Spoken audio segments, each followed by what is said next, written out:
Hello friends, Deepa की अतरंगी बातों की दुनिया में आप सबका एक बार फिर से स्वागत है। दोस्तों, मैं आपको आज एक बहुत ही अनोखी कहानी सुनाने जा रही हूँ। कहानी की शुरुआत होती है शहर के जाने माने कॉलेज में होने वाले एक प्रतियोगिता से।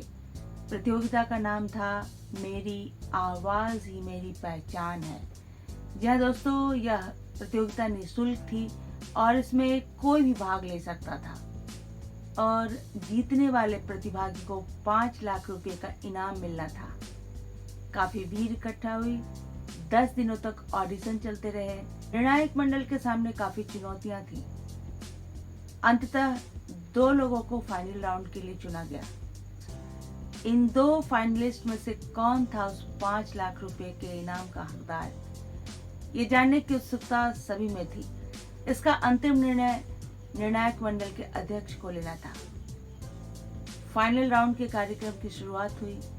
दोनों प्रतिभागी एक दूसरे को कांटे की टक्कर दे रहे थे। कार्यक्रम अपने समापन की तरफ पहुंच चुका था, परंतु जब परिणाम की घोषणा हुई तो सभी लोग अवाक रह गए, क्योंकि 5 लाख रुपए के इनाम के लिए कॉलेज के स्वीपर को चुना गया था। अब सारे विद्यार्थियों के बीच खुसुर फुसुर होने लगी। सारे विद्यार्थी इसका कारण जानना चाहते थे। तब अध्यक्ष महोदय विद्यार्थियों की जिज्ञासा को शांत करने के लिए मंच पर आए और उन्होंने कहा कि इस स्वीपर को, जिसका नाम मुकेश है, मैं पिछले 10 दिनों से काफी शिद्दत के साथ आयोजन स्थल की साफ सफाई करता हुआ देख रहा हूँ।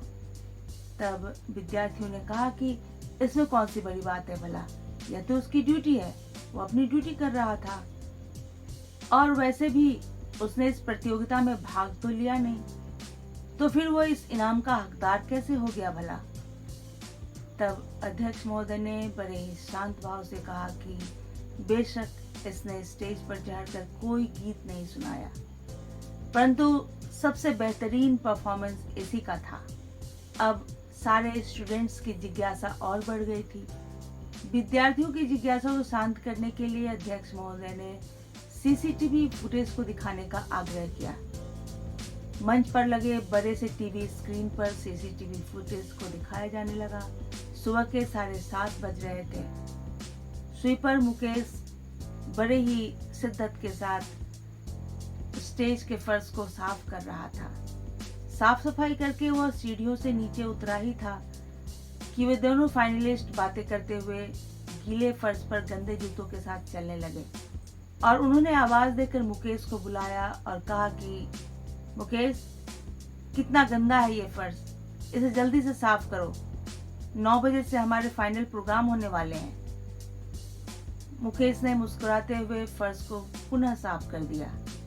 दोनों फाइनलिस्ट ने अपनी इस हरकत को 10 बार दोहराया और हर बार मुकेश ने स्टेज के फर्श को साफ किया। इस फुटेज को देखने के बाद विद्यार्थियों के मन में अभी भी शंका थी। उन्होंने कहा कि चलो मान लेते हैं इसने 10 बार स्टेज के फर्श को साफ किया, इसने अपनी ड्यूटी निभाई, परंतु इसने स्टेज पर चढ़कर ना तो कोई गीत गाया ना तो कोई गजल गाया। हमने तो इसकी आवाज सुनी ही नहीं, जबकि इस प्रतियोगिता का नाम है मेरी आवाज ही मेरी पहचान है।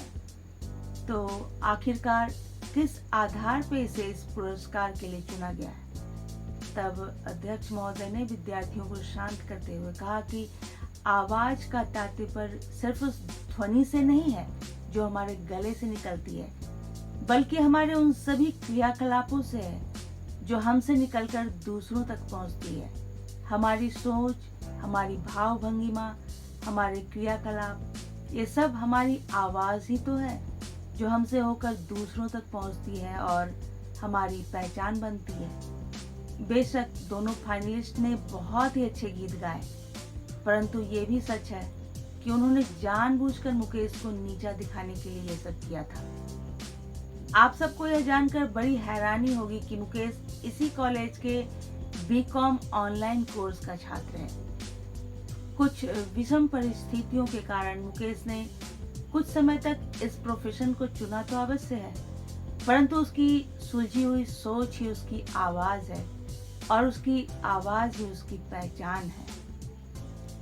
मुझे लगता है कि मुकेश की इस आवाज़ को हम सबको सुननी चाहिए और उससे सीख हासिल करनी चाहिए। अध्यक्ष महोदय की इस बात को सुनकर सारा हॉल तालियों की गड़गड़ाहट से भर उठा। सबने अध्यक्ष महोदय के इस निर्णय को सहर्ष स्वीकार किया। तो दोस्तों, आइए हम सब अपने अंदर झांक कर देखें कि क्या हमारे अंदर भी ऐसी कोई आवाज़ है जो हमारी पहचान बन सकती है। ऐसे ही कुछ अन्य तरंगी बातों के साथ मैं फिर से हाजिर होंगी। तब तक के लिए बाय बाय।